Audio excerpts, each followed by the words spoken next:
చిన్న ప్రార్థన చేసుకుందామా? మా వాక్యం చెప్పుకుందాం. అప్పుడే 9:10 అవుతుంది. నేను ఒక అరగంట మాట్లాడతాను. వాక్యం. మహాపరిశుద్ధుడా, పరలోకమందున మా తండ్రి, మరి ఒకసారి అమేజింగ్ ఫ్యాక్ట్స్ వారు బృందం ఖర్చు చేసి శ్రమతో ఏర్పాటు చేసిన ఈ కూటాలను బట్టి నీకు స్తోత్రాలు. డగ్ బ్యాచులర్ గారిని, ఈ బృందం అంతటిని, కిరణ్ గారిని మీరు ఆశీర్వదించండి ప్రభువా. ఈరోజు రేపు ఎల్లుండి జరగబో ఈ కార్యక్రమాలని నీ మహిమార్థమై జయప్రదం చేయండి. ప్రతి ఆటంకాన్ని మీరు తొలగించండి. మేము లోతైన భావాలతో ఉన్న వాక్యం ఆఖరి రోజుల్లో మా ప్రవర్తన ఎలాగుండాలి, మా స్వభావం ఎలాగుండాలి, ప్రభు రాకటకు ముందు లోకరీతైన స్వభావమా, క్రీస్తుతో కూడి ఉన్న పరిశుద్ధాత్మతో ఉండి ఉన్న స్వభావమా, మేము ఈ 3 రోజులు ఈ యొక్క వాక్యాన్ని విని మెరుగైన దేవుని బిడ్డలు ఉండటానికి మమ్మల్ని తీర్చిదిద్దమని, మరి విద్యుత్ శక్తి వల్ల కానీ మరి మాకు నిద్రల వల్ల కానీ ఏ ఆటంకం లేకోకుండా నీ కృపలో భద్రపరచమని క్రీస్తు పేట ప్రార్థన చేసుకొంచున్నాము తండ్రి, ఆమేన్. అలీసా కార్సన్ 25 సంవత్సరాలు, 2001లో జన్మించింది అమెరికాలో. అలీసా కార్సన్, ఈ పాప పేరు మీరు గుర్తుపెట్టుకోండి, రేపు అడుగుతాను. అలీసా కార్సన్ 25 సంవత్సరాలు. ఇప్పుడు చిన్నప్పటి నుంచి కూడాను సూర్యుడు చంద్రుడు అంటే బాగా ఇష్టం. ఆకాశంలోకి ఎగిరి వెళ్ళాలి, నక్షత్రాలు చూడాలి, ముట్టుకోవాలి అని తనకు బాగా ఇష్టం. తల్లిదండ్రులు కొద్దిగా ఉన్నవాళ్ళు కాబట్టి ఈ అమ్మాయి యొక్క ఉన్న ఆశను చూసి నాసా అంటే అమెరికాలో ఆకాశ విశాలాలు, ఆకాశ గగనాల్లోనికి రాకెట్లు పంపించే ఆ సంస్థ వారి దగ్గరికి వెళ్ళి, మా అమ్మాయికి ఆకాశంలోకి వెళ్ళాలంటే చాలా ఇష్టం, ఆస్ట్రోనాట్ అంటే భూమి ఆకాశంలో పరిశీలన చేసే వాళ్ళలో మా అమ్మాయి సైంటిస్ట్గా ఉండాలని ఆశపడుతుంది, ఏమైనా చేర్చుకోండి అని అంటే సంతోషంగా చేర్చుకున్నారు. ఫ్రమ్ చైల్డ్హుడ్, చిన్నప్పటి నుంచి కూడాను ఆకాశంలో ఇన్ని నక్షత్రాలు ఉంటాయి, ఆకాశంలో ఇన్ని గ్రహాలు ఉంటాయి, నీవు ఒక రోజున ఆకాశంలోనికి వెళ్ళాలి, అక్కడ ఎన్నో ప్రయోగాలు చేయాలి, తిరిగి భూమికి నువ్వు ఆ యొక్క వివరాలన్నీ పంపించాలి. ఆ అమ్మాయి చెబుతూ ఉన్నది, అలీసా కార్సన్ అనే అమ్మాయి చెబుతూ ఉంది, నేను ఒక రోజున మానవుడు ఇప్పుడు వరకు చంద్రమండలానికే వెళ్ళాడు, కానీ నేను ఇప్పటి నుంచి మార్స్కి వెళ్తాను.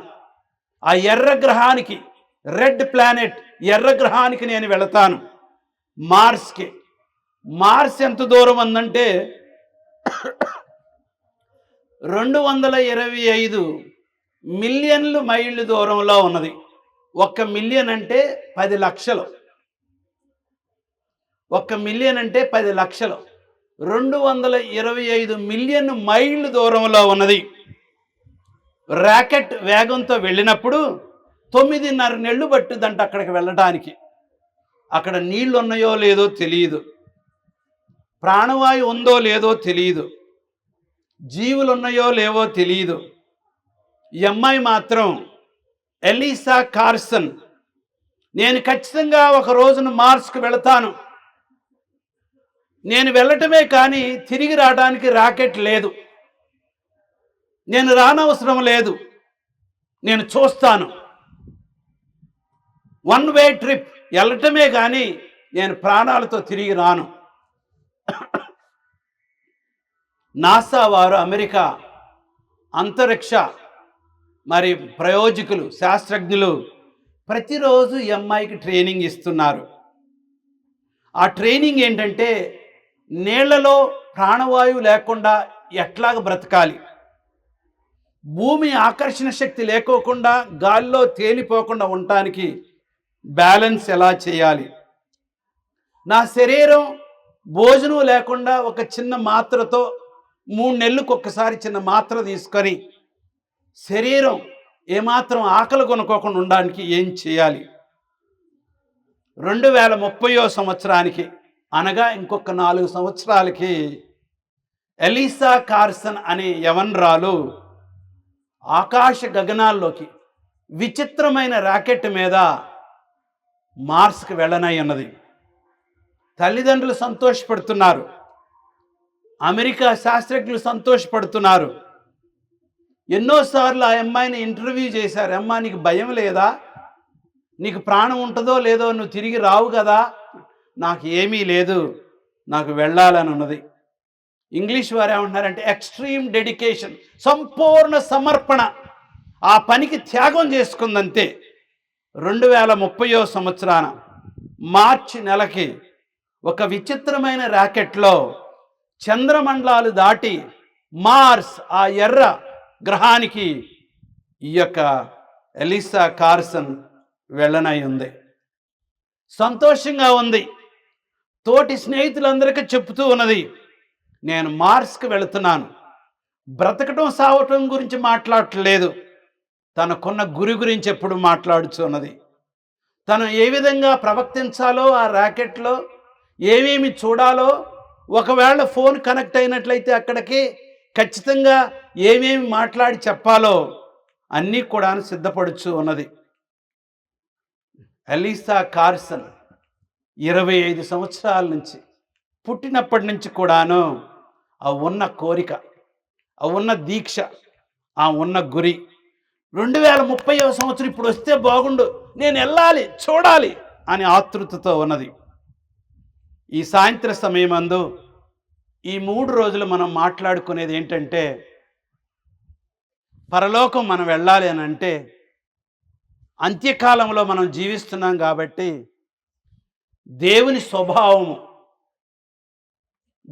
స్వభావం మనం కలిగి ఉన్నప్పుడు గ్రహాలు దాటి, ఆకాశ విశాలాన్ని దాటి, నక్షత్రాలు దాటి పరలోకపు గమ్యస్థానానికి మనం చేరటానికి దేవుడు మనందరికీ ఏర్పాటు చేస్తున్నాడు. మనము నాసాలో చేరని అవసరంలా, కోట్ల రూపాయలు ఖర్చు పెట్టని అవసరంలా, మనం దేవుని స్వభావం కలిగి ఉంటే, తెల్లటి అంగీ మనకు ఉంటే రాకెట్ ఎక్కనవసరం లేదు, భయపడనవసరం లేదు. మనం ఖచ్చితంగా ఆకాశ నక్షత్రాలు దాటి, గగనాలు దాటి, అలీసా కంటే, మానవుడు కనిపెట్టిన యంత్రాలు కంటే పరలోకానికి వెళ్ళటానికి గొప్ప ఏర్పాటు దేవుడు మనకి చేస్తూ ఉన్నాడు. నేను చెప్పిన కథ కల్పనా కథ కాదు. నేను చెప్పింది చరిత్రలో జరుగుతున్నది, ఇప్పుడు మనకు జరుగుతున్నది. ఆ అమ్మాయిని మనం చూడవచ్చు. ప్రతిరోజు ఆమె గురించి ఫేస్బుక్లో రాస్తూ ఉన్నారు. ప్రియమైన దేవుని బిడ్డలారా, దేవుని స్వభావము ప్రతిరోజు మనం ట్రైనింగ్లో పాల్గొనాలి. ప్రతిరోజు పరలోకం కొరకు కలలు కనాలి. ప్రతిరోజు కూడాను మనం పరలోకము గురించి ఆలోచించాలి. పట్టుదలగా దేవునితో పోరాడాలి. ప్రభువా, ఆ పరలోకం నీతో చేరాలనంటే ఏమైనా ర్యాకెట్లు కొనుక్కోవాలా, ఏమైనా టికెట్ కొనాలా, ఎక్కడ దేన్న స్కూల్లో చేరి ట్రైనింగ్ అవ్వాలా? ఒక్కటే ట్రైనింగ్, యేసు రక్తమే జై, యేసు రక్తమే జై.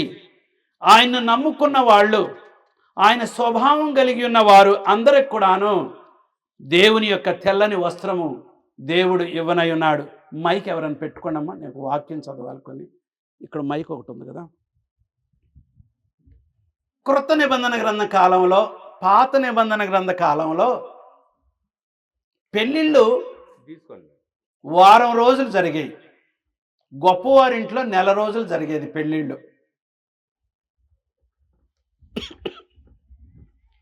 పాత నిబంధన గ్రంథ కాలంలో, క్రొత్త నిబంధన గ్రంథ కాలంలో, యేసు ప్రభువారు ఈ లోకములో ఉన్న కాలంలో పెళ్ళిళ్ళు వారం రోజులు జరిగాయి. గొప్పవారైతే ఎక్కువ రోజులు జరిగేది. పెళ్ళిళ్ళు అంటే అందరూ ఎదురు చూసే సమయం. ముఖ్యంగా పల్లకి, పెళ్లి కుమారుడు పెళ్లి కూతురు రావటం, జయధ్వనులు పలకటం, సంబరాలతో రావటం. యేసు ప్రభువారు ఆ పెళ్లి గురించి చెప్తూ విచిత్రంగా చాలా బాగా చెప్పాడు.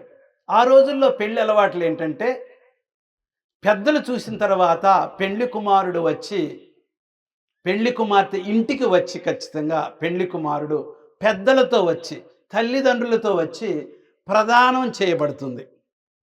ప్రదానం చేసిన తర్వాత ఖచ్చితంగా నేను నీకు ఇల్లు తయారు చేసి, ఆ రోజుల్లో ఇల్లు కట్టడం చాలా కష్టం, రాతి నేలతో కట్టాలి. నేను వెళ్ళి మన ఇద్దరము జీవించటానికి ఇల్లు కట్టి, ఇల్లు అయిపోయిన వెంటనే నేను వస్తాను, ఇల్లు తయారైపోయిన వెంటనే నేను వస్తాను, నేను వచ్చి నిన్ను తీసుకువెళ్ళి పెళ్లి చేసుకొని అప్పుడు ఆ ఇంట్లో ఉందాం. That is it. పాత నిబంధన గ్రంథ కాలంలో, క్రొత్త నిబంధన గ్రంథ కాలంలో అదే సిస్టమ్. పెద్దలు నిశ్చయించిన తర్వాత పెళ్లి కుమారుడు వచ్చి పెళ్లి కూతురి ఇంటికి వాళ్ళ యొక్క మర్యాదలంతా కూడా పొందిన తర్వాత, నాకు నచ్చింది ఈ అమ్మాయి అని అనిపించుకున్న తర్వాత, ఆ అమ్మాయికి బహుమానాలు ఇచ్చిన తర్వాత నేను వెళతాను, నేను ఇల్లు కడతాను మన ఇద్దరం ఉండటానికి, ఆ ఇల్లు ఎప్పుడైతే తయారవుద్దో నేను వచ్చి నేను తీసుకువెళతాను. ఆ యొక్క ప్రదానం చేయబడిన పెళ్లి కుమారుడు రోజు రోజు రోజు ఇల్లు కడుతూనే ఉంటాడు. అది 5 నెలలు పట్టొచ్చు, సంవత్సరం పట్టొచ్చు, సంవత్సరంన్నర పట్టొచ్చు. ఆ రోజుల్లో ఉత్తరాలు, ఫోన్లు ఏమీ లేవండి.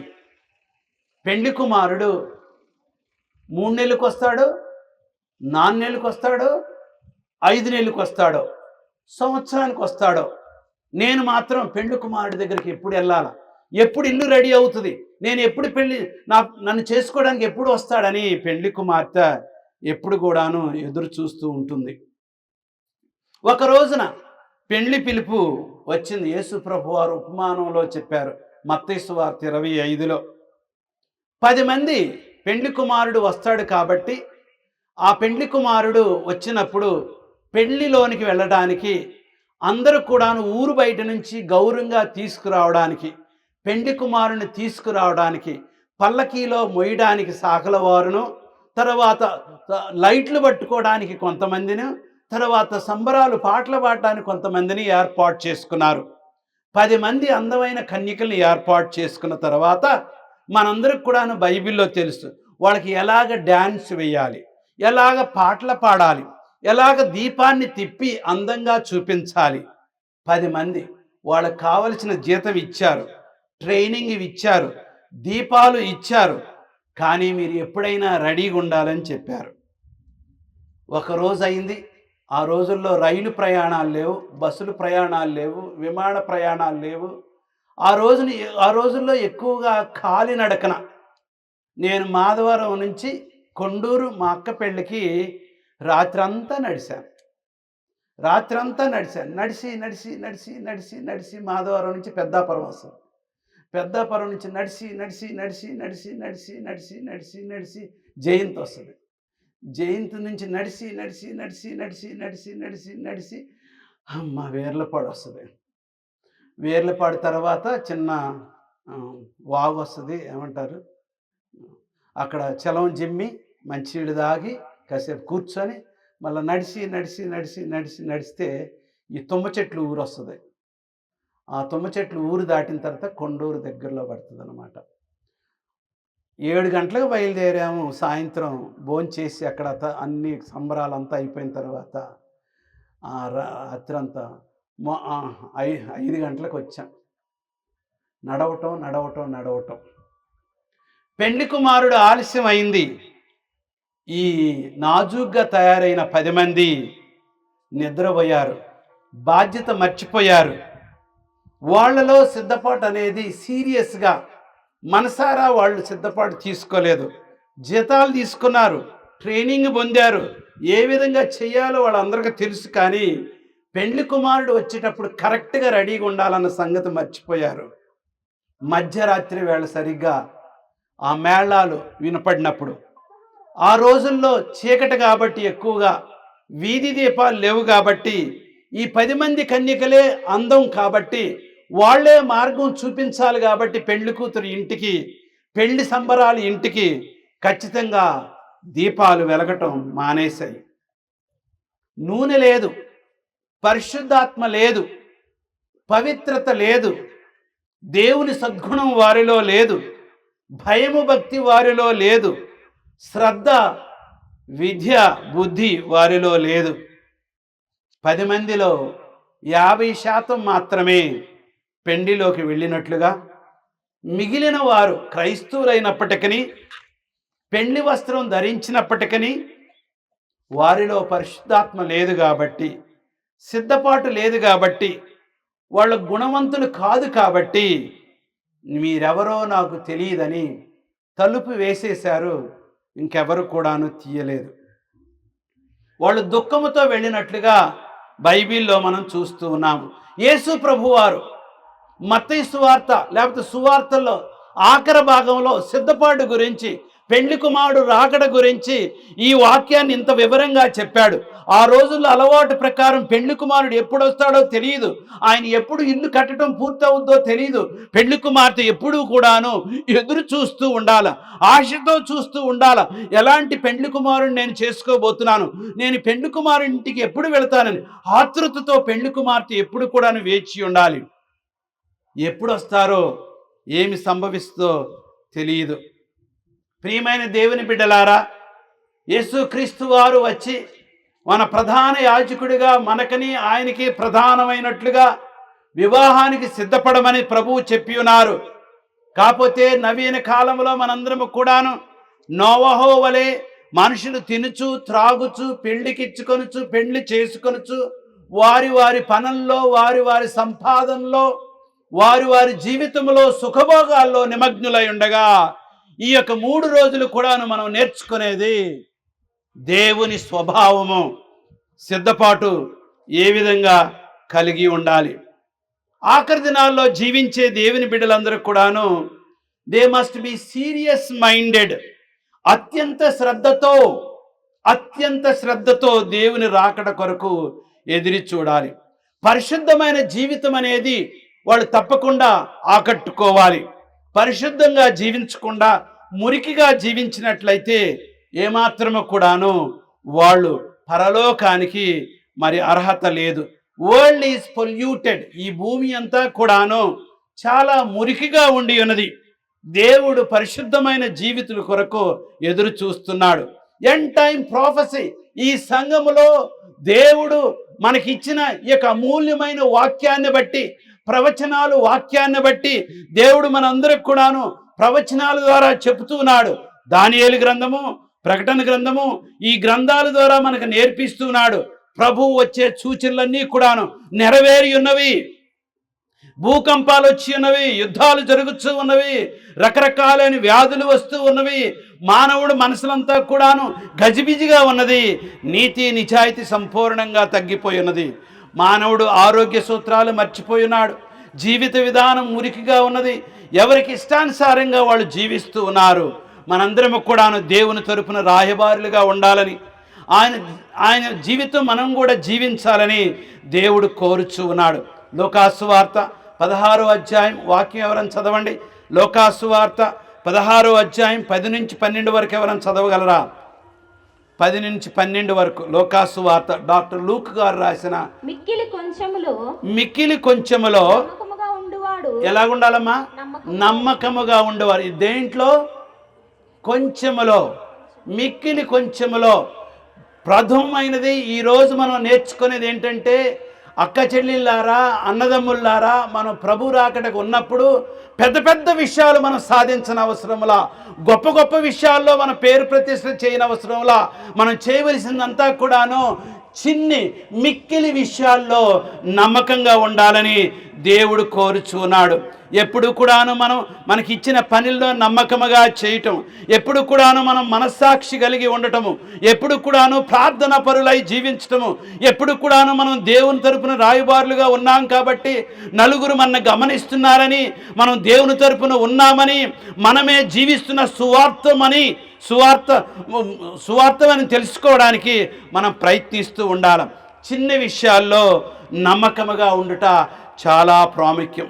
చిన్న విషయాల్లో నమ్మకముగా ఉండుట చాలా ప్రాముఖ్యమైనది. బబిలోను దేశాన్ని కూలగొట్టడానికి అలెగ్జాండర్ చక్రవర్తి బయలుదేరాడు, సైన్యముతో బయలుదేరాడు.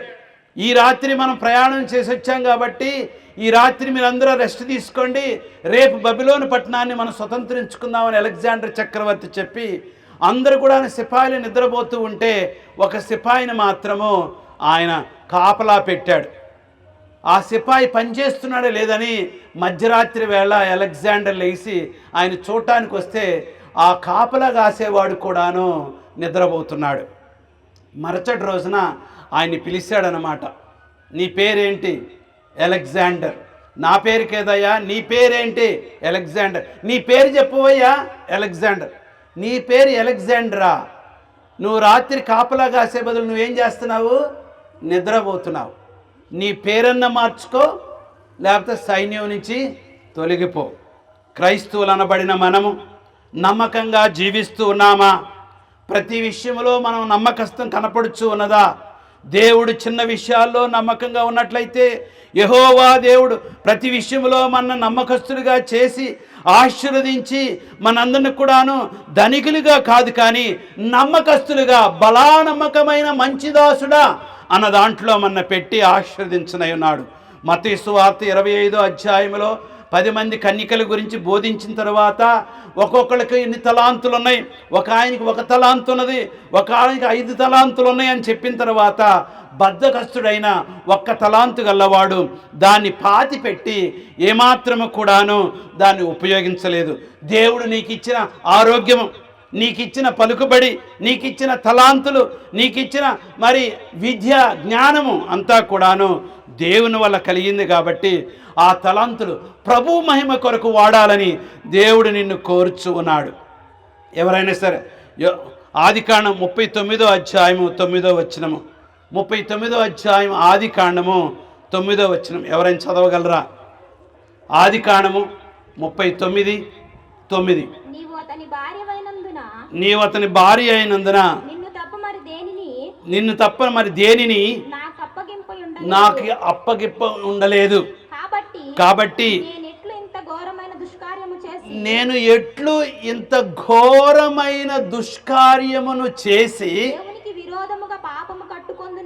ఎవరికి విరోధంగా? దేవునికి విరోధముగా పాపము కట్టుకొందునని. అబ్బా, దయచేసి గమనించండి, 17 సంవత్సరాలు యవనస్తుడు, నాన్నగారి దగ్గర బుద్ధిగా పెరుగుతున్నాడు, బాగా ఇష్టమైన వాడు, తెలివిగల్లవాడు. అన్నదమ్ములు ఈయనంటే అసూయపడుతున్నారు. యోసేపు గురించి చెప్తూ ఉన్నాను, అన్నదమ్ముల గురించి నేను చెప్తున్నాను. ఎప్పుడు ఈయన్ని సంహరించాలి, ఎప్పుడు ఈయన్ని కీనపరచాలి, ఎప్పుడు ఈయన్ని దూరం చేయాలి తండ్రి ప్రేమ నుంచి. మమ్ములు ప్రేమించే బదులు చిన్నవాడిని ప్రేమిస్తాడని అసూయపడుతున్నాడు. ఒక రోజున దోతాన్ అనే ప్రాంతానికి గొర్రెలు గాయిచ్చు ఉండగా అన్నదమ్ములందరూ కూడా నా బిడ్డను చూసి చాలా రోజులైంది, అందుకోసం మంచి స్పెషల్ వంట, మరి పిండి వంటలు అంతా కూడా పలహారాలు తయారు చేసి ఆ యొక్క యోసేపుకి ఇచ్చి చూసి రమ్మని చెబితే ఆ వచ్చిన తమ్ముణ్ణి తండ్రి గురించి అడిగి మంచి చెట్లు తెలుసుకునే బదులు చేతులు కాళ్ళు కట్టేసి గుంటలో పారేశారు. 17 సంవత్సరాలు బ్రతిమిలాడాడు, నన్ను బ్రతకనివ్వండి అన్నయ్య, నన్ను బ్రతకనివ్వండి అన్నయ్య.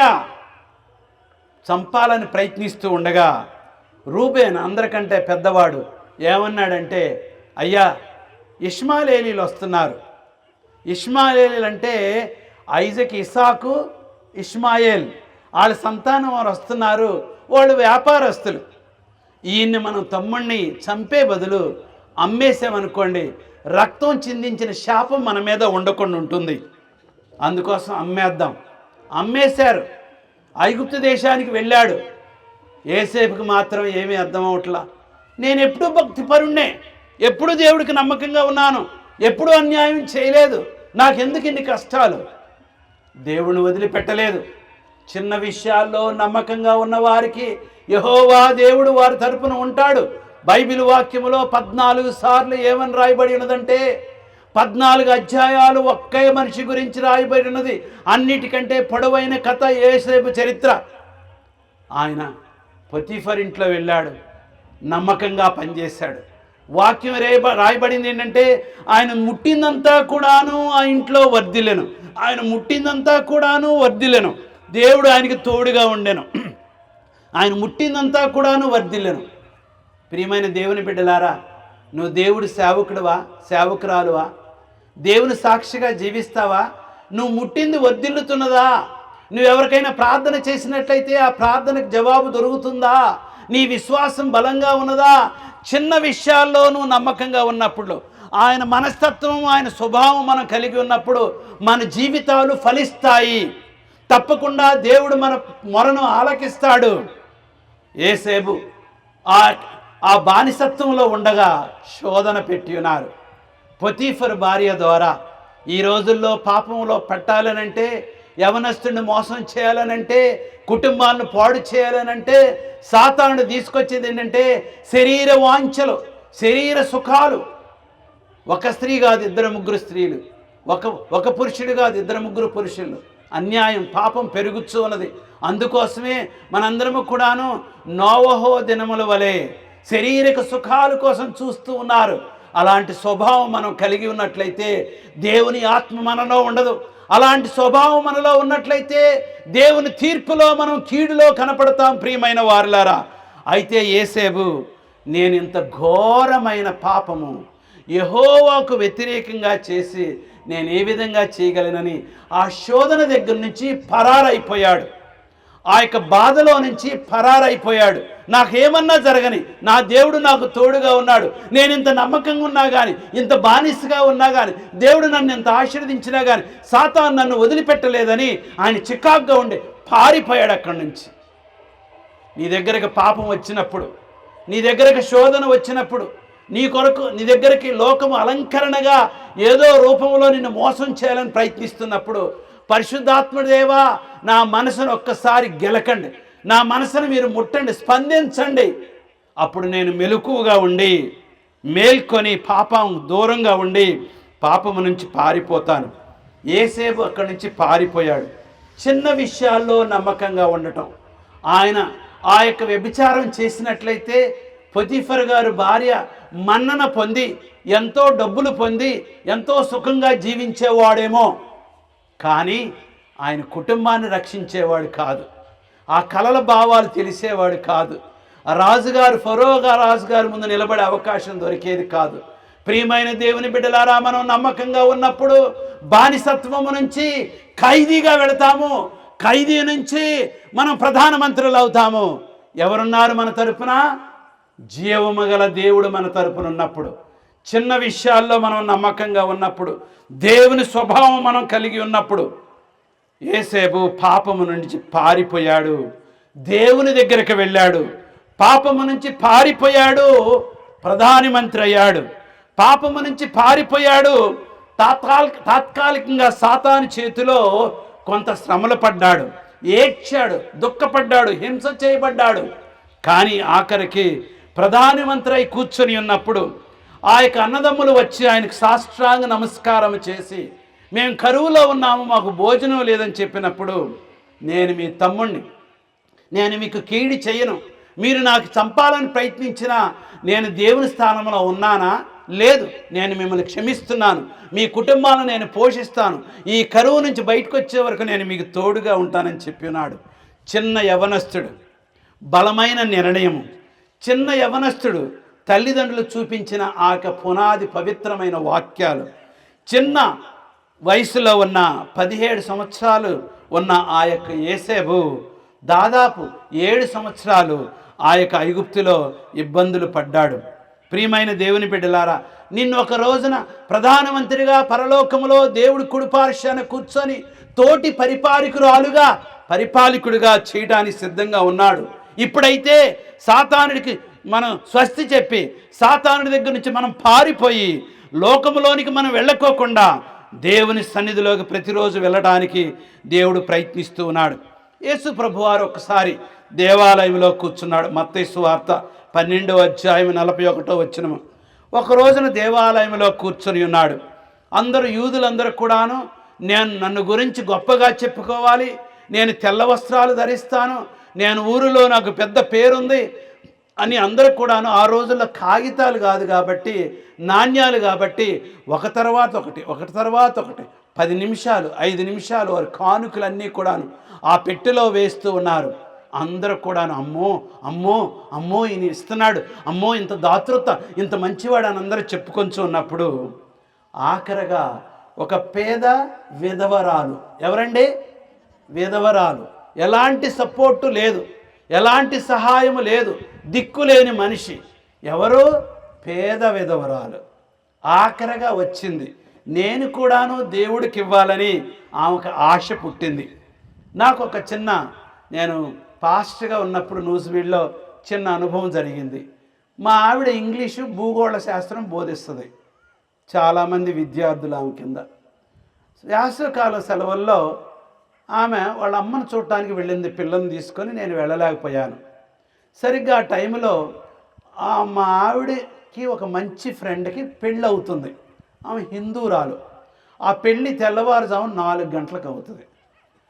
ఒక్కటే ఒక కోరిక కోరింది. నేను వెళ్ళినప్పుడు ఇక్కడి నుంచి నువ్వు మాత్రం నా తరపున వెళ్ళి ఈ చిన్న బాక్స్, ఆ చిన్న బాక్స్లో ఏముందో నాకు తెలియదు, ఇది మాత్రం నా ఫ్రెండ్కి పెళ్ళి అప్పుడు ప్రజెంట్ చేయాలా. ఒకవేళ చిన్న ఉంగరం ఏమో ఇచ్చేసి రావాలా. మీరు ఖచ్చితంగా ఆ టయానికి వెళ్ళాలా. ఆమె కొరకు నువ్వు ప్రార్థన చేయాలా. నా తరపు నువ్వు వెళ్ళినట్లుగా ఆమె తెలుసుకోవాలి. ఆ ఒక్కట మాత్రం చేయమని చెప్పింది. 3:30కి అలారం పెట్టుకున్నాను, డ్రెస్ వేసుకున్నాను, స్కూటర్ తీసుకున్నాను, ఆ దేవుడి గుడి దగ్గరికి వెళ్ళాను. ఎవరో తెలియదు నాకు, ఎవరిని పలకరించాలో తెలియదు. నేను మాత్రం భోజనానికి రాలేదు. నాకు అది ఎక్కడో అది నాకు అనవసరం. అది నాకు చెప్పింది ఏంటి, ఆ గిఫ్ట్ మాత్రం ఆ దగ్గరికి వెళ్ళాలి. అక్కడ బ్రాహ్మణులు అన్నీ మంత్రాలు పలుకుతున్నారు. కొంతమంది అడావిడిగా అటు ఇటు పరిగెడుతున్నారు. పెద్దలందరూ దాని చుట్టూ మండపం చుట్టూ కూర్చున్నారు. పెళ్లి కొడుకు ఏం చొక్కా వేసుకోకుండా అక్కడ కూర్చున్నాడు. మరి పెళ్లి కూతురు ఏం చాలా ఎక్కువగా ముస్తాబుగా కూర్చొని ఉంది. ఎవరికి ఇవ్వాలా, ఎలాగివ్వాలా, నేను ఎవరని చెప్పాలా, ఏం చేయాలో తెలియక మనుషులందరూ నిలబడి ఉంటే వెనక్కి కూర్చొని ఆ చిన్న బాక్సు కూర్చొని ఉన్న ఆ కాలు దగ్గర అక్కడ పెట్టేసేసి పరారైపోయిన అక్కడి నుంచి. మనకు తెలియని సందర్భం, తెలియని మనుషులు, తెలియని పరిస్థితి. ఆ బాక్స్ ఆమెకు అందిందో లేదో తర్వాత నాకు తెలియదు. నేను మాత్రం నువ్వు ఇచ్చిన పని చేశానమ్మా. ఇక్కడ ఏం జరుగుతుందో చూడండి. ఆ స్త్రీ పేద విధవరాలు ఏమిచ్చిందో చూడండి. మత్తయి సువార్త 12వ అధ్యాయము 41వ వచనము. ఎవరైనా చదవగలరా? మత్తయి సువార్త పేద విధవరాలు, కాపర్ కాయిన్. ఎక్కడ చూడండి, తప్పు చెప్పాను అనుకుంటా వాక్యం. అది చాలా మంచి వాక్యం, మనం చదువుకుందాం.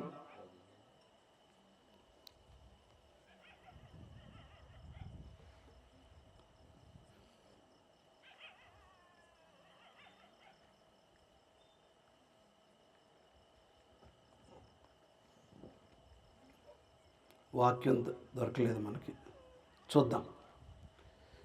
సెల్ కూడా పనిచేయట్లేదు. వాక్యం, ఆమె యేసు ప్రభు వారు పెద్ద పెద్ద వాళ్ళు ఇచ్చిన కానుకంతా కూడాను ఉన్నప్పటికీ వెంటనే లేచి అందరికంటే ఈ స్త్రీ ఎక్కువ ఇచ్చినట్లుగా చెప్పబడి ఉన్నది. చదవమ్మా. కానుక పెట్టెలో వేయుచున్న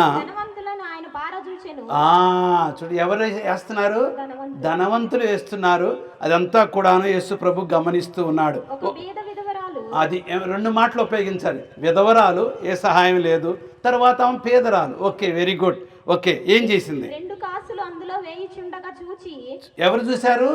యేసు ప్రభు వారు చూసి ఈ బీద విధవరాలు అదేంటండి, లెక్కల ప్రకారం, బ్యాంకు నోట్ల ప్రకారం కాయిన్స్ లెక్క పెట్టినప్పుడు ₹1, ₹5, ₹10 అని లెక్క పెడతారు కదా.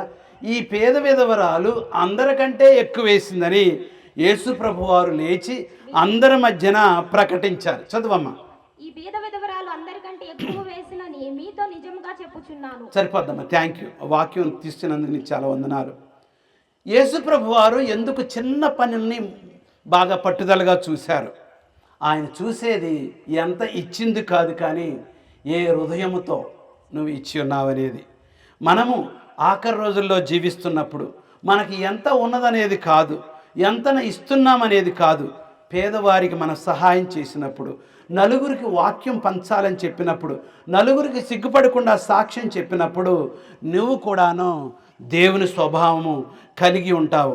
ఆ దేవుని స్వభావము, ఆ మనసు కలిగి ఉన్నప్పుడు ఖచ్చితంగా యెహోవా దేవుడు గమనించి నీ మనసులో ఉన్న ఉద్దేశం ప్రకారము నీకు తప్పకుండా తగు జవాబు ఇవ్వనై ఉన్నాడు.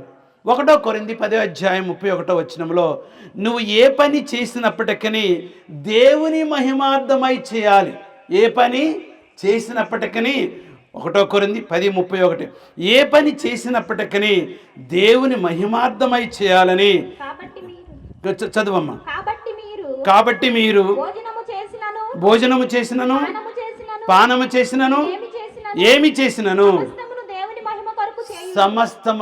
సమస్తమును ఉదయం నుంచి సాయంత్రం వరకు నువ్వు చేసే పనులు, నువ్వు ఆలోచించే ఆలోచనలు, నీ చేత పనులు, నీ కాలు నడక అంతా కూడాను దేవుని మహిమపరిచి చేయాలి. నువ్వు సొంత స్వలాభం కొరకు కాదు, నువ్వు పేరు ప్రతిష్టలు కాదు, నేను దేవుని కుమారుణ్ణి, ఆయన కొరకు నేను చేయుచున్నానని మనం చేసినప్పుడు యెహోవా దేవుడు ఆ పనిని ఆశీర్వదిస్తాడు. చాలా కాలం నుంచి మరి ఐరోపా దేశం నుంచి ఇంగ్లీష్ టీచర్ గారు ఆ యొక్క కాన్వెంట్లో కలకత్తాలో మరి ఇంగ్లీష్ నేర్పిస్తూ ఉన్నారు. ఒకరోజు నా పాఠాలు చెబుతూ కిటికీలోంచి కిందకు చూసింది 5వ అంతస్తు నుంచి. చూస్తే అక్కడ పేదవాడు కదలలేక చనిపోయే పరిస్థితిలో ఉన్నాడు. మనసులో చాలా ఆలోచన వచ్చింది. ఉద్యోగం డబ్బు కొరకు, జీతం కొరకు ఎవరైనా చేస్తారు, కానీ ఆ పని ఎవరూ చేయట్లా. నేను దేవుడు కుమార్తెను కాబట్టి నేను ఆ పని చేస్తానని ఆ జాబ్కి రిజైన్ చేసి వెంటనే ఆ పనిని వదిలేసేసి అప్పటి నుంచి మదర్ తెరీసా డయింగ్ డెస్టిట్యూట్, చనిపోయే పరిస్థితిలో ఉన్న వాళ్ళకి, జబ్బుగా ఉన్న వాళ్ళకి, దిక్కులేని వారికి ఆమె సేవ చేయటం ప్రారంభించింది.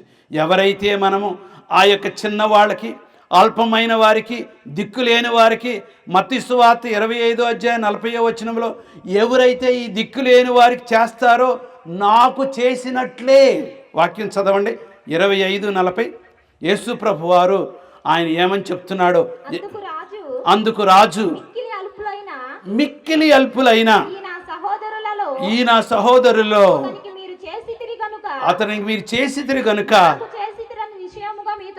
అది దేవుడికి మనం చేసినట్లే. చిన్న విషయాల్లో మనం ఎప్పుడు కూడాను నమ్మకంగా ఉన్నప్పుడు, చిన్న త్యాగం చేసినప్పుడు, తప్పు చేసినట్టు నన్ను క్షమించు అని చెప్పినప్పుడు, ఎప్పుడైనా సరే ప్రోత్సహించి కొంచెం ముందుకు వెళ్ళినప్పుడు దేవుడు తప్పకుండా మన ఆశీర్వదిస్తాడు. ఏది చేసినా దేవుని మహిమార్థమై చేయాలి. ఒక్కొక్కసారి మనం చేసే పనులు కాదు అని మనం చెప్పాలి. అన్నిటికీ అవును అని చెప్తే తప్పు అవుతుంది. యేసేపు ఏం చెప్పాడు? కాదు అని చెప్పాడు. నేను ఈ యొక్క సాంగత్యంలో నేను పాల్గొనను, ఈ సుఖం కొరకు నేను ఎదురు చూడను, ఇది సాతాను నుంచి వచ్చింది, నేను రాను, నేను చెయ్యను అని చెప్పి ఉన్నాడు. ప్రియమైన దేవుని బిడ్డలారా, ఒక్కొక్కసారి దేవుని స్వభావం కావాలనుకున్నప్పుడు మీ స్వభావం ఎప్పుడు కూడాను ఏదైతే తప్పో అప్పుడు వెంటనే గేటు వేసి దీనికి రాను, దీనికి నేను లొంగను, ఈ యొక్క శోధనకి నేను లొంగనని మీరు నో అని చెప్పాలి. అప్పుడు మీరు మీలో ఉన్న నమ్మకం అనేది అందరూ గమనిస్తారు. నీలో మంచితనం అనేది ఎప్పుడు కూడాను మనుషులు గమనిస్తూ ఉంటారు. నీలో ఉన్న క్రైస్తవ స్వభావము అందరి ముందు ప్రకాశించనై ఉన్నది.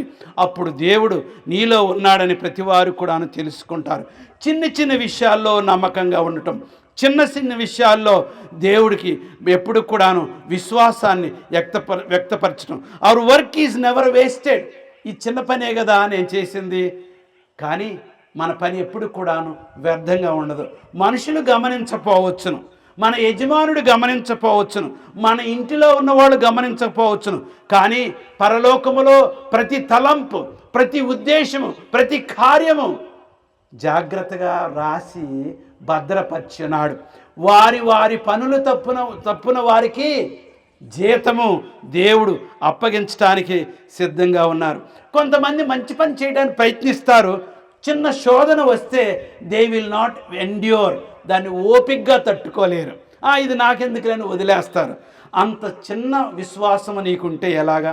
నీ విశ్వాసం బలమైనదిగా ఉన్నప్పుడు యాకోబు గ్రంథం 1:4 చదవండి. యాకోబు గ్రంథం 1:4 నువ్వు చేయు ప్రతి పనిలో కూడాను పట్టుదలగా, ఓపికగా ఖచ్చితంగా సాధించాలని దేవుడు నిన్ను కోరుచూ ఉన్నాడు.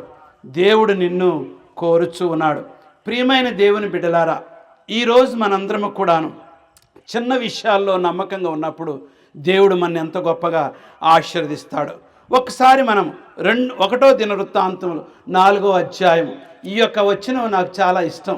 1వ దినవృత్తాంతములు, న్యాయాధిపతులు, 1వ రాజులు, 2వ రాజులు, 1వ దినవృత్తాంతములు 4వ అధ్యాయము, 1వ దినవృత్తాంతములు. Very good. 4వ అధ్యాయం 9-10 వచనాలు నేను చదువుతున్నాను, వినండి. ఇది చాలా అద్భుతమైన వాక్యం మన ముందు పెట్టబడి ఉన్నది. 9-10 వచనాలు చదువమ్మా. ఎబ్బేజు సహోదరుల కంటే తన సహోదరులందరికంటే ఏంటమ్మా? డబ్బున్నవాడు కాదు, మంచి పేరు ఉన్నవాడు. ఎవరండి?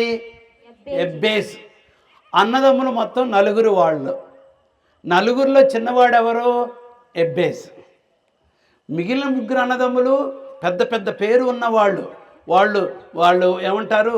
మహా గొప్ప సిపాయిలై ఉన్నారు, యుద్ధానికి వెళ్ళేవారు, రాజుగారికి మెచ్చుకున్న వాళ్ళు. కానీ ఈయన మాత్రం పొట్టివాడు కాబట్టి ఇంటి దగ్గర అమ్మా నాన్న ఇచ్చిన చిన్న పనులు చేసుకునేవాడు. కానీ ఆయన గురించి బైబిల్ అంతట్లో 2 వచనాలు రాయబడి ఉన్నది. ఏమి రాయబడి ఉన్నదో? చిన్న వాటి గురించి నేను మాట్లాడుచున్నాను, చిన్న విషయాల్లో నమ్మకం గురించి మాట్లాడుచున్నాను, చిన్నవాళ్ళని, నమ్మకం ఉన్న వాళ్ళు ఏ విధంగా దేవుడు హెచ్చిస్తాడో వాళ్ళ గురించి మాట్లాడుచున్నాను. 4వ అధ్యాయం చదువమ్మ, మళ్ళీ 9-10 వచనాలు. తన సహోదరుల కంటే ఘనము పొందినవాడై ఉండెను. ఓకే. వేదన పడి ఇతన్ని కంటినని అతని తల్లి అతనికి ఎబ్బేజు అని పేరు పెట్టింది. ఓ, చాలా విచారం అమ్మ. ఇంట్లో చిన్నవాడు పేరేంటండి? ఎబ్బేజ్. అంటే వేదన. నువ్వు దరిద్రుడురా, మంత్రసాని రాలేదు నువ్వు పుట్టినప్పుడు. నేను రాత్రంతా నీ కొరకు నేను కడుపుల నొప్పితో బాధపడి ఉన్నాను. నువ్వు వేస్ట్రా, నువ్వు ఆఖరవాడివిరా, నీకేం చేత కాదురా, నీ హక్కు ఏది లేదురా అన్నవాడు ఏమండి? ఎబ్బేస్. అన్నదమ్ములందరికంటే ఘనత పొందినవాడు. ప్రియమైన దేవుని బిడ్డలారా, మనం దేవుని వాక్యం కొరకు మనం పట్టుదలగా జీవించినప్పుడు, యేసుక్రీస్తు విశ్వాసములో మనం పట్టుదలగా ఉన్నప్పుడు, యెహోవా దేవుడు మనని తోకగా ఉంచడు కానీ తలగా ఉంచుతాడని వాక్యము రాయబడి ఉన్నది. ఈ రాత్రి సమయమందు నువ్వు ఎబ్బేజు వలె ఉండటానికి ప్రయత్నిస్తావా? ఓపిక కలిగి ఉంటావా? ఏమన్నాడంటే 9వ వచనం 10వ వచనంలో ఎంత బాగా రాయబడిందో ఒకసారి చూద్దాం. ఎబ్బేజు దేవుని గూర్చి మొరపెట్టి, నీవు నన్ను నిశ్చయముగా ఆశీర్వదించిన సరిహద్దును విశాలపరిచి నీ చేయి నాకు తోడుగా ఉండ దయచేసి నాకు కీడు రాకుండా దానిలో నుండి నన్ను తప్పించుము అని ప్రార్థింపగా దేవుడు అతడి మనవి చేసిన దానిని అతనికి దయచేసి. నువ్వు చదివిన వాక్యం అద్భుతమైన వాక్యం అమ్మా. చూడండి ఆ చిన్నవాడి గురించి ఎంత బాగా రాయబడి ఉన్నదో, ఆయనకి దేవుడు ఏమేమి చేస్తున్నాడో చూడండి. 10వ వచనం, మీరు మాతో ఉన్నారా? Are you with us? We are studying. 10వ వచనం చదువుతున్నాను మళ్ళీ ఒకసారి. ఎంత బాగా. ఎబ్బేజు ఇశ్రాయేలు దేవుని గూర్చి మొరపెట్టను. నీకేది చేత కాకపోతే ఒకటి మాత్రం నీకు చేతవాలి. అదేంటంటే దేవుడి దగ్గరికి వెళ్ళి ప్రార్థన చేయటం. ఏ దేవుడి దగ్గరికి వెళ్ళి ప్రార్థన చేయటం? జీవము గల దేవుడు, సైన్యములకు అధిపతి యెహోవా, సృష్టికర్త అయిన దేవుడు, నిన్ను సేద తీర్చే దేవుడు, నీకు సహాయపడే దేవుడు, సమర్థుడైన దేవుడు. ఆయన నిస్సాయి స్థితిలో ఉన్న, నా పేరు బాగలేదు, మా అమ్మగారు నేనంటే ఇష్టం లేదు, అన్నదమ్ములందరూ కూడా నా ఆస్తిపాతులు పోతే నేను చిన్నవాడే, నాకు చేత కాదు, ఇన్ని ఆయనకి కుంటులు ఉండగా ఆయనకి ఒక్క పని చేశాడు. అదేంటంటే దేవునికి ప్రార్థన చేశాడు. ఈ మొట్టమొదటి రోజున మనం నేర్చుకోవాల్సింది ఏంటంటే, యెహోవా యొక్క స్వభావం మనం కలిగి ఉండాలంటే, నాకు ఈ లోకములో ఏదీ లేకపోయినా కానీ ఒక్కటి మాత్రం నాకు కావాలి, యెహోవా యొక్క స్నేహం, యెహోవా యొక్క సన్నిధి, యెహోవా యొక్క దీవెన, యెహోవా యొక్క నడిపింపు, యెహోవా యొక్క బలము నాకు కావాలి. ఆ యెహోవా యొక్క ప్రార్థన నేను చేసినప్పుడు ఎంత బాగా రాయబడింది.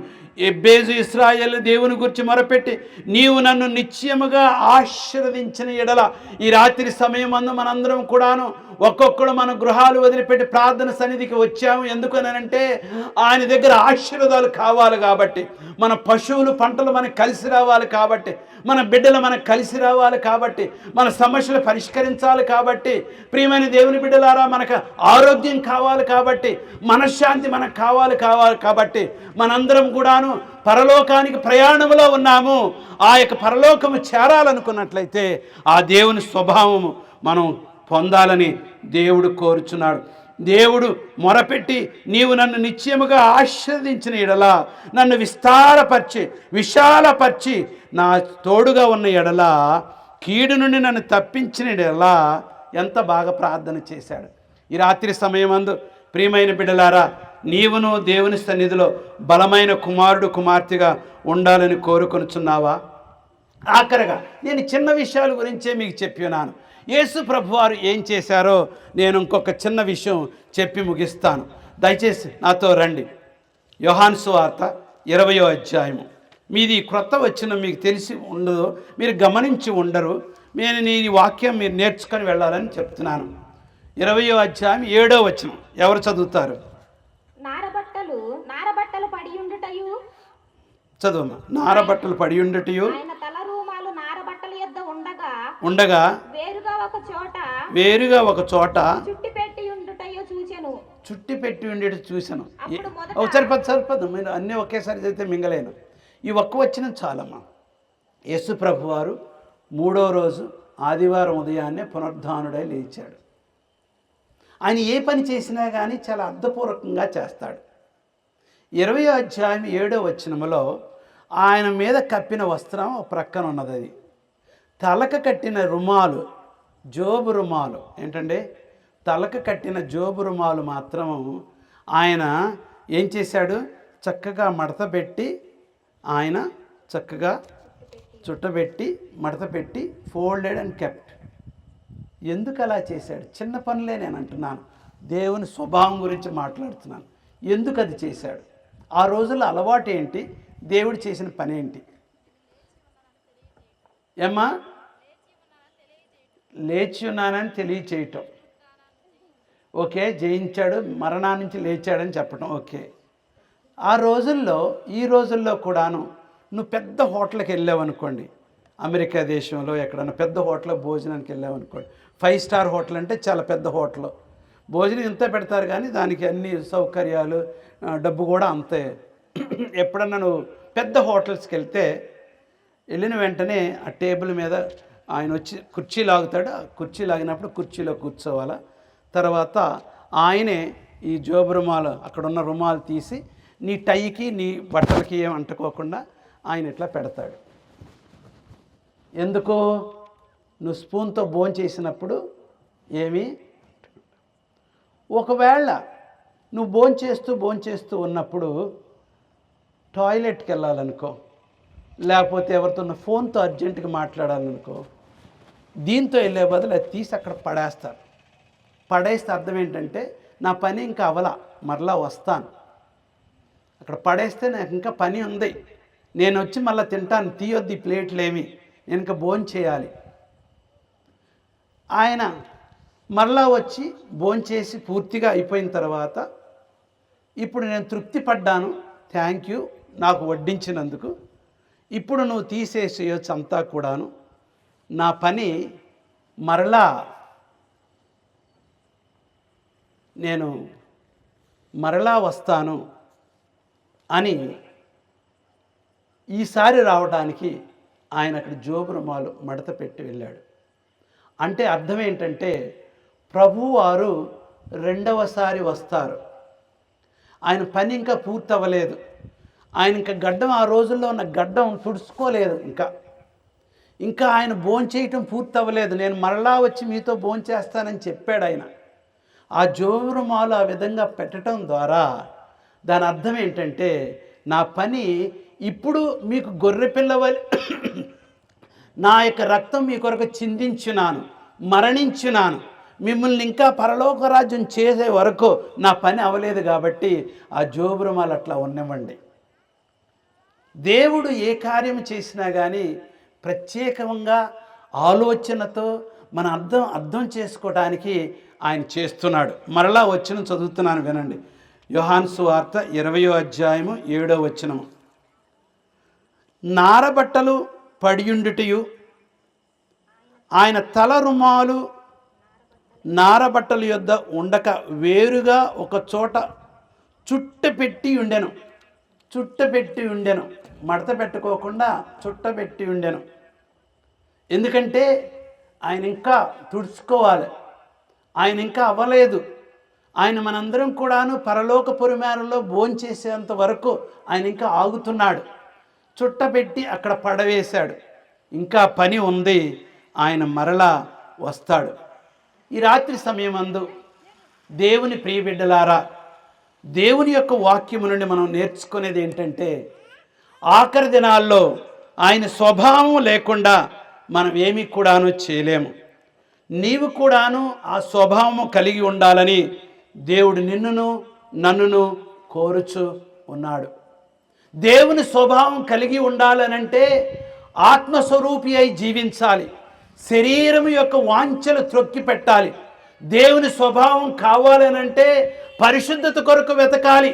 దేవుని స్వభావం కావాలనంటే క్షమించే స్వభావం మనం కలిగి ఉండాలి. దేవుని స్వభావం మనం కలిగి ఉండాలంటే ప్రభు రాకడ కొరకు, ఆయన రాజ్యము కొరకు ఎప్పుడు కూడాను ఆతృతగా ఆలోచిస్తూ ప్రార్థిస్తూ సిద్ధపడుతూ ఉండాలి. దేవుని స్వభావం కావాలనంటే మనందరము కూడాను నలుగురికి సహాయం చేసే మనస్తత్వం కలిగి ఉండాలి. దేవుని స్వభావం కలిగి ఉండాలంటే మనం సమయాన్ని వ్యర్థము చేయకోకుండా పని కలిగి మనం చేయగలిగిందంతా మనసారా చేసి దేవుని మహిమార్థమై మనం ముందుకు కొనసాగి వెళ్ళాలి. దేవుని స్వభావం కలిగి ఉండాలంటే మన భర్త, మన భార్య, మన బిడ్డలు అందరూ కూడాను క్రమశిక్షణలో యెహోషువ చెప్పినట్లుగా నేనును నా ఇంటి వారును యెహోవాను సేవించదు. ఆ స్వభావం మనకు కలిగి ఉండాలి, ఆ మనస్తత్వం మనం కలిగి ఉండాలి, ఆ బుద్ధి మనకు కలిగి ఉండాలి. వాక్యం నేను ప్రారంభించినప్పుడు 10 మంది కన్యకల గురించి చెప్పినాను.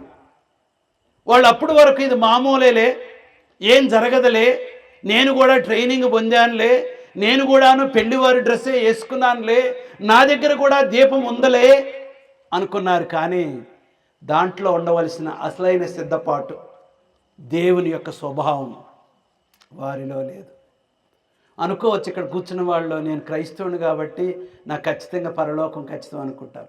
అలా ధైర్యం కలిగి ఉండటం ఒక విధంగా మంచిదైనప్పటికీ మనం ఈరోజు సాయంత్రం పరిశీలించుకుందాం. రేపు వాక్యం, ఎల్లుండి వాక్యం కూడాను మనం తప్పకుండా దీని గురించే మాట్లాడుకున్నాం. దేవుని స్వభావం కలిగి ఉండాలంటే పరిశుద్ధాత్మ కలిగి ఉండాలి. దేవుని స్వభావం కలిగి ఉండాలంటే saturated by the word of God, దేవుని యొక్క వాక్యములో నలిగి మెలిగి ఉండాలి. మనం వంగినప్పుడు, నుంచున్నప్పుడు, మనం పని చేసినప్పుడు, మనం నిద్రపోయినప్పుడు, మనం ముచ్చట్లతో కూర్చున్నప్పుడు, దేవానికి స్తోత్రము, నీ వాక్యం ఈ విధంగా ఉంది, నీ వాక్యం ఈ విధంగా ఉంది, నీ వాగ్దానం ఈ విధంగా ఉంది, నీ పాట ఈ విధంగా ఉంది, నీ చరిత్ర, నీ సాక్ష్యం ఈ విధంగా ఉందని ప్రభు గురించి మాట్లాడుచు ప్రభు మాట మన ధ్యానంలో ఉండాలి, ప్రభు ఆలోచన మన మనసులో ఉండాలి, ప్రభు తలంపులు మన నడతలో ఉండాలి. ఆ విధంగా ఉన్నప్పుడు యెహోవా దేవుడు నిన్ను నన్ను సహాయం చేస్తాడు. ఈ రాత్రి సమయం అందు ప్రభు స్వభావం మనం కలిగి ఉన్నాం. మనం ప్రభు రాకడ కొరకు ఎదురు చూస్తున్నాం. యేసు ప్రభు వారి ఆలోచన చూడండి. ఐఎమ్ నాట్ డన్ యెట్, నేను ఇంకా ఈ పనిని ముగించలేదు, నేను మరలా వస్తాను. 2000 సంవత్సరాల తర్వాత, తీర్పు ముగించిన తర్వాత నేను ఖచ్చితంగా నేనుండు స్థలంలో ప్రభు నా బిడ్డలు కూడా ఉండటానికి మరలా వచ్చి మనం తీసుకువెళ్తానన్న వాగ్దానము, ఆ బంగారు వాగ్దానము, ఆ ధైర్యం ఇచ్చే వాగ్దానము, మనం ఎదురు చూస్తున్న నిరీక్షణ ఇంకనూ ప్రభు మనం ఎదురు చూస్తూ ఉన్నాము. ఆ నిరీక్షణను మర్చిపోవద్దు. నీ పిల్లలకు నేర్పించు. ఉదయాన్నే లేచినప్పుడు వాక్యం నేర్పించు, సాయంత్రం నిద్రపోయేటప్పుడు వాక్యం నేర్పించు, సాక్ష్యంగా నువ్వు చెప్పు. దేవుని బిడ్డలారా, మీరును నేనును ఆ వాక్యంలో ఉండాలి. నాకు చాలా ఆశ్చర్యం వేస్తుంది. చిన్నప్పుడు నాకేమీ రాదు. మాధవరం గ్రామంలో పెరుగుతున్నప్పుడు జొన్నన్నం ఉదయాన్నే లెగుస్తారు. నేను లెగక ముందే రోట్లో జొన్నలు తొక్కుతూ ఉంటారు. తర్వాత తొక్కు కడుగుతారు, తర్వాత ఉడకబెడతారు. ఉడకబెట్టిన వెంటనే వేడివేడిది మజ్జిగలో తింటారు, పొలానికి వెళ్ళిపోతారు. ఇవన్నీ కూడా నాకు అర్థం అవ్వలేదు. మా అమ్మగారు ఆ యొక్క అన్నం వండిన తర్వాత చెంగేసుకొని ఆ అన్నం కొరకు ప్రార్థన చేస్తారు. మరి మా ఇంట్లో వాళ్ళందరికీ సరిపోద్ది. సడన్గా మా ఇల్లు ఫస్ట్ ఇల్లు కాబట్టి అందరూ మా ఇంటికి వస్తారు. ఎవరు వచ్చినా వాళ్ళకి వడ్డించడానికి సరిపోతుంది. ఎప్పుడు కూడాను మా నాన్నగారు నాకు లోటుగా ఉంది అప్పు ఇవ్వండి అని అక్కడికి వెళ్ళలేదు. చిన్న విషయాల్లో నమ్మకంగా ఉంటాం. ఆ రోజుల్లో డబ్బులు ఇవ్వటం దేవుడి గుడికి కాయిన్స్ చాలా కష్టం. కానీ మానిక నిండా జొన్నలు తీసుకొని దేవుడి గుడికి వెళ్ళి ఇది దేవుడు భాగం. కలవలో ఆ యొక్క పంట పండిన తర్వాత ఇంటికి రాకోకుండా డైరెక్ట్గా గుడికి 10 బస్తాల్లో 1 బస్తా ధాన్యం దేవుడి గుడికి వెళ్ళటం. చిన్న విషయాల్లో నమ్మకంగా ఉండటం. సబ్బాతు రోజున ఎన్ని పనులున్నా కానీ ఖచ్చితంగా గుడి అయిన తర్వాతే కానీ గుడికి ముందు ఏ పని కూడాను చేసేవారు కాదు. మా అమ్మ నాన్న ఆ చిన్న నమ్మకాన్ని బట్టి గేదె పాలు తీసిన వెంటనే మొట్టమొదట గ్లాస్ పాలు పాస్టర్ గారికి,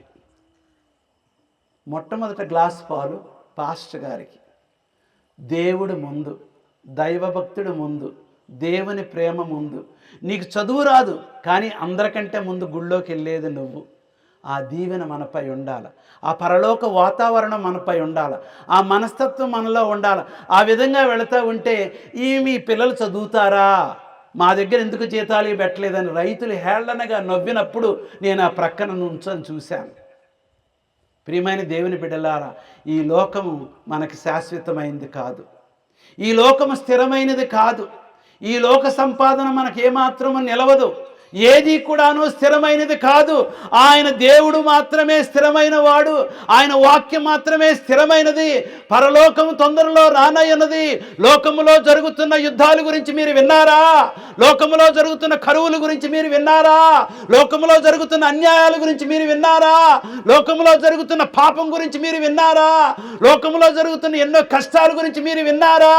గ్రామంలో ఉన్నారు కాబట్టి మీకు అంతా తెలియకపోవచ్చును. కానీ లోకములో జరుగుతున్న అన్యాయాలను చూసినప్పుడు కన్నీరు నీరైపోతుంది. ఈ యొక్క గుండెలు పగిలినట్లు అనిపిస్తుంది. ఇంకెంతో కాలము కాదు.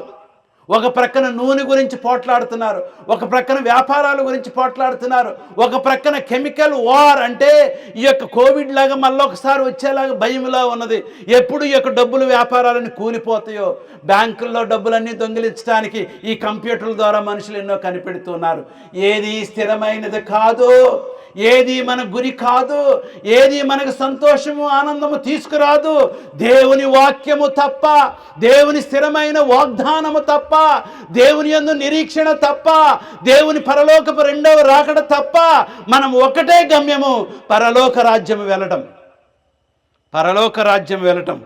ఆ దేవునితో మనం ముచ్చటించటం, ఆ దేవునితో మనం సహవాసము చేయటం, ఆ దేవునితో మనం తోటి పరిపాలకులుగా ఉండటం. ఈ రాత్రి సమయమందు ప్రభు పేరట మిమ్మల్ని అందరిని బ్రతిమలాడుచున్నాను. మనకు సమయం లేదిక. తొందరలో ఈ లోకం అంతం అవనయ్యున్నది. మనకి సమయం లేదు. దేవుడు చెప్పిన ప్రతి ఆలోచన కూడాను నెరవేర్చు ఉన్నది. యూదులు యేసుక్రీస్తు వారిని తిరస్కరించినారు. ఎంతోమంది ఇప్పుడు మహమ్మదీయులు యేసు ప్రభువులోకి వస్తూ ఉన్నారు. ఎంతోమంది సృష్టికర్త ఎవరని బైబిల్లో చెప్పబడిన అన్నీ కూడా నమ్ముచూ ఉన్నారు. ఎంతోమంది క్రైస్తవులుగా ఉన్న మనము నులివెచ్చనగానే ఉంటూ ఉన్నాం. ఈ కూటాలు దేవుడు మీ కొరకు ఏర్పాటు చేసినారు అమేజింగ్ ఫ్యాక్ట్స్ వారి ద్వారా. ప్రియమైన దేవుని బిడ్డలారా, ఈ అవకాశాన్ని పోనయొద్దు. మీ హృదయాన్ని పరిశీలించుకో. ప్రభువుని నువ్వు దగ్గరకు రమ్మని కోరుకొని దేవుని సన్నిధిలో నువ్వు ఆశీర్వదించబడాలి. ఈ విధంగా ఈ రాత్రి సమయం దేవుడు మనందరిని దీవించి, ఒక చిన్న అమ్మాయి ఎలీసా కార్సన్, ఎంత పట్టుదల, నాకు చావైనా పర్వాలేదు కానీ నేను మార్స్, ఆ ఎర్ర గ్రహానికి నేను వెళ్ళాలి, అక్కడ జీవించాలి అని ఆశ నీకున్నదా? పరలోకం అనే గ్రహానికి వెళ్ళాలని, యేసు ప్రభువుతో స్నేహం చేయాలని నీకున్నదా? ఆ విధంగా ఆశ నీలో కావాలని, ఆతృత నీలో పుట్టాలని, పరిశుద్ధాత్మ నీలో జీవించాలని, పాపాన్ని ద్వేషించుకునేలాగా నిన్ను చేయాలని, నువ్వు మనసులు మారాలని, ప్రభు కుమారుడు కుమార్తెగా నువ్వు ఉండాలని నా కోరిక. దేవుడు మిమ్మల్ని రాత్రి దీవించి కాపాడునుగాక.